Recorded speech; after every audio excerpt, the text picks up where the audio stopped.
네, 반갑습니다. 대사랑TV의 대사랑입니다.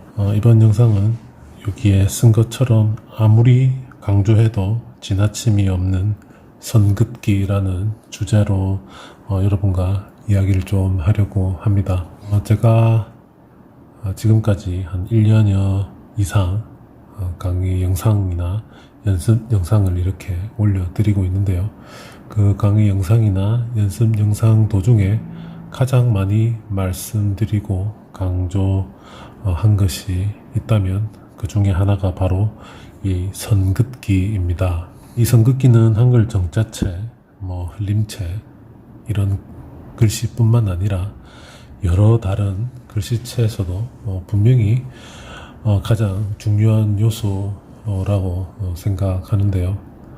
이 선긋기야말로 여러분께서 익히고 꼭 본인 것으로 만들어야 하는 가장 기본 중에 기본이라고 생각해서 이렇게 또 따로 영상을 한번 만들어 봤습니다. 여러분께서 지금 이 영상을 보시는 가장 큰 이유는 아마 글씨를 잘 쓰기 위해서이실 겁니다. 우리가 생각하는 잘 쓴 글씨는 가 많은데요. 그럼 잘 쓴 글씨라고 이렇게 꼭 말할 수 있는 것은 무엇일지 한번 생각해 본다면 잘 쓴 글씨와 잘 쓰지 못한 글씨를 단번에 이렇게 구분 짓는다고 할 수 있는 것이 바로 글자 이렇게 한 글자 한 글자 하나의 반듯한 모양이라고 할 수 있을 것 같습니다. 이렇게 또 바꾸어 말하면 선긋기 하나만 이렇게 반듯하게 쓸 수 있다면 여러분께서 글씨를 잘 쓸 확률이 엄청 많다고도 이렇게 말씀드릴 수 있는 거기도 하고요. 저는 오늘 한글 정자체를 기준으로 올바른 선긋기에 대해서 말씀드리려고 합니다. 선긋기에 대해서 이렇게 말씀드리기 전에 우선 한글은 지금 이렇게 보시는 것처럼 기역부터 히읗까지 자음 14개 그리고 모음 아부터 이까지 모음 10개 그리고 이 기본 자음과 기본 모음을 이용해서 이렇게 복합 모음이라고 하죠. 복합 모음 이렇게 11개 그리고 복합 자음 저희가 말하는 쌍자음 이렇게 5개가 있고요. 초성으로 쓰이진 않는 받침으로만 쓰는 이렇게 겹받침으로 쓰이는 이런 11개의 자음 이렇게 구성되어 있습니다. 이런 자음 모음들이 초성, 중성, 종성을 이루어서 한 글자가 되고요. 이런 하나의 글자들이 모여서 단어, 문장, 글 이런 식으로 한글이 구성되게 되어 있습니다. 왜 제가 뜬금없이 이렇게 한글 여러분들이 다 아는 이야기를 하는지 하면요. 이러한 자음, 모음 이런 조합으로 뜻의 구분 없이 이렇게 저희가 만들 수 있는 글자는 무려 11,172개의 글자라고 합니다. 엄청 많죠. 저희가 하루에 한 글자씩 연습한다면 제가 계산해 봤는데 30년이라는 시간이 걸리더라고요. 그럼 저희가 이렇게 이 모든 글씨를 잘 쓰기 위해서 이 많은 글자를 하나하나씩 다 연습해야 할까요? 아닙니다. 절대 그럴 수도 없고 그러실 필요도 없습니다. 제가 조금 전에 말씀드린 이런 자음, 모음을 자세히 보시면 4가지의 이 요소로 구성되어 있습니다. 그것은 바로 이런 가로획, 그리고 세로획, 그리고 동그라미, 그리고 이런 비스듬한 획들로 이 4가지로 구성되어 있습니다. 얼핏 보면 이렇게 아시겠지만 그 중에서도 가로획, 세로획이 거의 70% 이상 이렇게 이런 가로획과 세로획으로만 이루어져 있는 것을 지금 보실 수가 있습니다.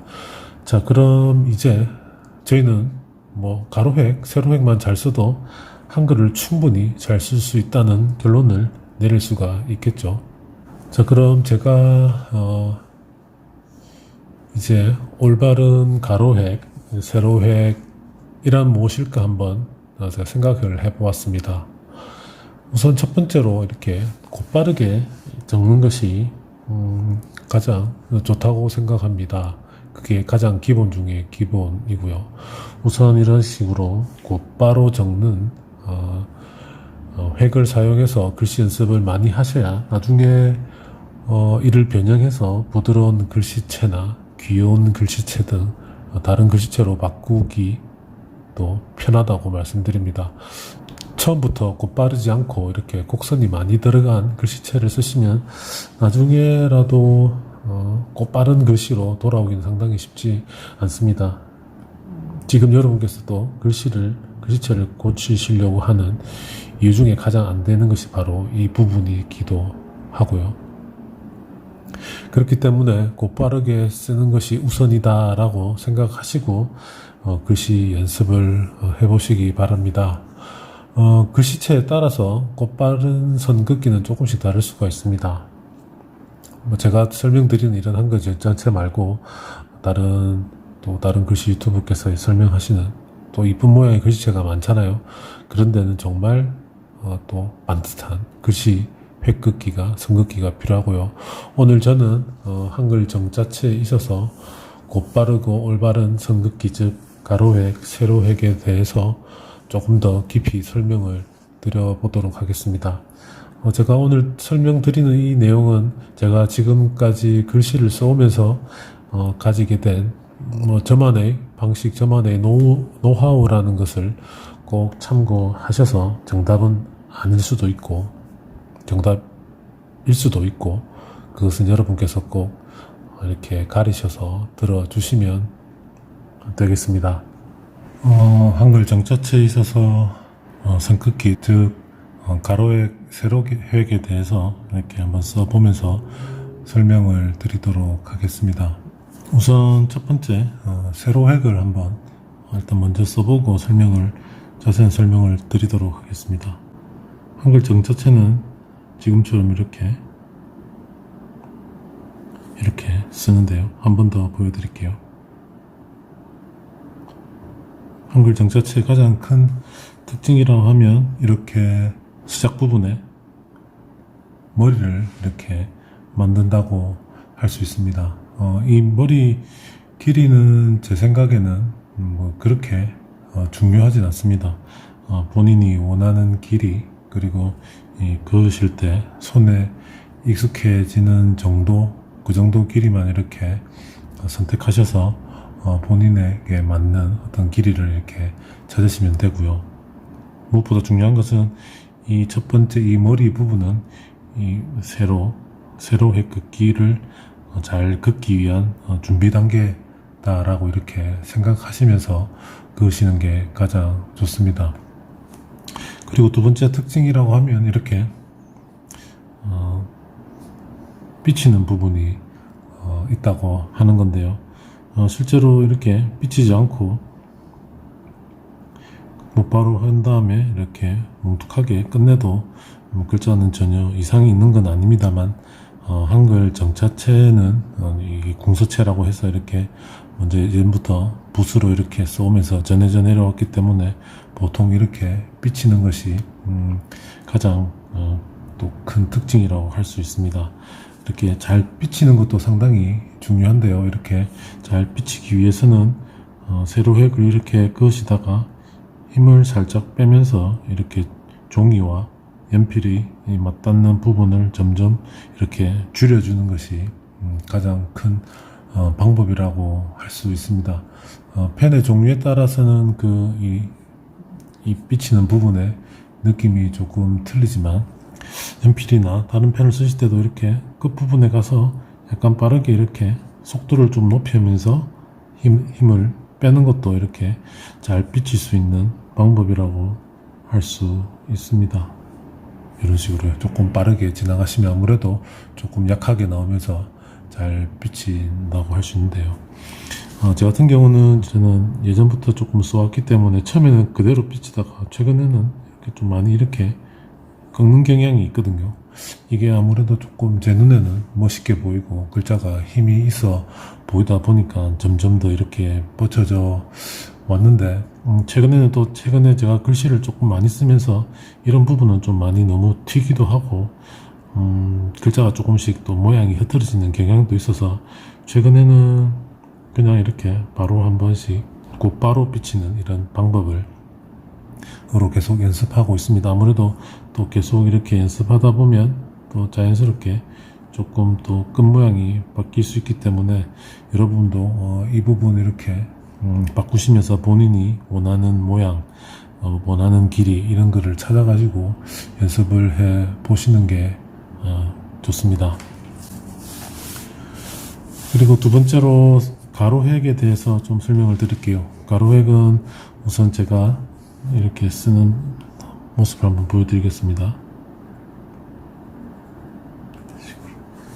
다시 한번 더 보여드릴게요. 이런 식으로. 우선 가로획의 가장 큰 특징은 세로획과는 달리 이렇게 지금 이 보이는 네모칸처럼 이렇게 평행하게 가지 않는다는 것이거든요. 이렇게 편편한 느낌이라기보다는 이렇게 약간 이렇게 오른쪽으로 가면 갈수록 약간 올라가서 끝에는 살짝 내려오면서 마무리되는 느낌이 가장 큰 특징이고요. 이렇게 가로 쓰기도 역시 마찬가지로 세로 쓰기처럼 이렇게 머리 부분을 이렇게 힘을 조금 주시면서 이렇게 머리 부분을 만들어 주시는 것이 좋고요. 이것 또한 역시 본격적인 가로 쓰기를 위한 준비 단계다라고 생각하시면 되겠습니다. 아까 말씀드린 것처럼 가로획은 이렇게 너무 이렇게 편편하게 이렇게 하기보다는 약간 이렇게 오른쪽으로 올라가서 끝에서 마무리 이렇게 되는 것이 이렇게 조금 더 보기가 좋더라고요. 오른쪽으로 진행하면서 약간 올라간다는 느낌으로 써주시기 바랍니다. 예를 들어 또 밑에 고라는 글자를 적을 때 밑에 받침이 없는 경우에는 이렇게 해서 저는 이렇게 약간 동그랗게 이렇게 올라갔다가 오와 만나고 다시 이렇게 내려오는 이렇게 곡선을 이루는 이런 글자도 조금 보기가 좋더라고요. 이런 부분은 정말 이 세로획 쓰기와는 정말 이렇게 다르다라는 것을 알아주시면 좋겠고, 가로획이 있어서 마무리 부분도 역시 세로획과는 달리 이렇게 힘을 주면서 이렇게 꾹 약간 아래로 내려오면서 이렇게 힘을 주는 것이 어찌 보면 가장 보기가 좋습니다. 이렇게 다시 시작해서 가로획을 끈 다음에 마무리 힘을 꾹 주시면 이렇게 뭉툭하게 마무리를 하는 것이 가장 좋다고 할 수 있는데요. 그렇다고 해서 또 이렇게 가로획과 세로획과 연결되는 가로획의 경우에 있어서는 일부러 이렇게 마무리하고 이런 식으로 긋기보다는 그냥 자연스럽게 이렇게 마무리하고 이렇게 연결해 주시는 것이 당연히 더 좋다고 할 수 있습니다. 이렇게 설명 드리는 것처럼 이렇게 써지지 않고 사라는 글자를 한번 써볼까요? 이렇게 곧바로 이렇게 평행하게 이렇게 내려오지 않고 아무래도 세로획이 이렇게 내려온다거나 아니면 곡선을 이런 식으로 이렇게 휘어져서 내려온다고 하는 것보다는 아무래도 역시 곧바로 이렇게 내려오는 것이 훨씬 더 보기가 좋고요. 그리고 소라는 글자도 한번 비교해 볼게요. 소라는 글자를 적을 때도 말씀드린 것처럼 약간 올라가다 이렇게 살짝 꺾으면서 내려오는 게 좋지, 아래로 그냥 이렇게 내려가 버린다거나 아니면 이렇게 이런 식으로 이렇게 올라가 버린다거나 이런 모양보다는 확실히 제가 설명드렸던 가로획으로 썼을 때 가장 보기가 좋다는 것을 이렇게 말씀 드릴 수가 있습니다. 이렇게 올바른 선을 긋기 위해서 여러분께서 연습을 조금 많이 하셔야 하는데 연습하는 방법 몇 가지 좀 말씀드리도록 하겠습니다. 우선 이렇게 제가 지금 보여드리는 것이 한 칸에 3mm짜리 방안지인데요. 이렇게 촘촘한 방안지를 처음에는 이용하시는 것이 가장 좋습니다. 처음에는 제가 말씀드린 가로획, 세로획을 이 방안지의 이 직선에 따라 네모칸에 따라서 이렇게 한 번씩 계속해서 위에다가 선을 따라 긋는다는 생각으로 이렇게 생각하시면서 제가 말씀드렸던 머리 부분의 길이와 힘 빼는 방법, 비친 부분을 만드는 이런 부분을 한번 신경 쓰시는 것이 가장 좋고요.